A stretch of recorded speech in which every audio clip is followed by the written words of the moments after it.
Moko kuom jowuoth yudo thieth od thieth ma Fort Tenan e kaunti ma Kericho bang' yudo masira mar apaya e apaya ma Londiani madhi Muhoroni. Komanda mar obila e kaunti ma Kericho Paul Kipkeu yango ni kar saa 3 mar okinyi ma kawuono bas moting'o jowuoth mane owuok Nairobi kochomo Busia ne temo hepo to nyamburko moro kuom hai marach ne obayo yo molwar. Kipkeu yango ni kaluwore gi masira ma kamano jowuoth noyudo hinyruok kendo noring kodgi od thieth ma Fort Tenan e kaunti ma Kericho.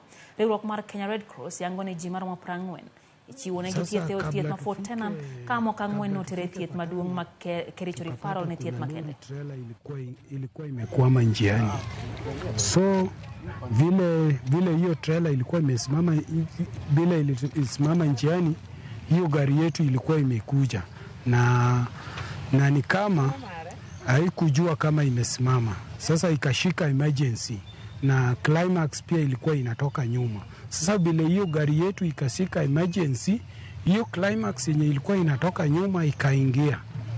Ikasukuma hii gari yetu juu ilikuwa imeshika emergency kando ya barabara. Ikasukuma hii mpaka kwa mtaro ndani. Mimi nashukuru tu Mungu kwa mahali amenitoa.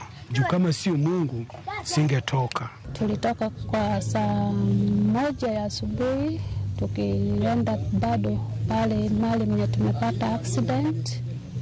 So saa hii ndio walituma gari ingine imekuja kufanya nini kutushukua. Okay, we received the 6 casualties. Of those casualties, most of them had soft tissue injuries. 4 of them had fractures and 2 of them had head injury. So we referred a total of 8 to Kericho County Referral Hospital. All the casualties who had minor injuries, they have all been discharged.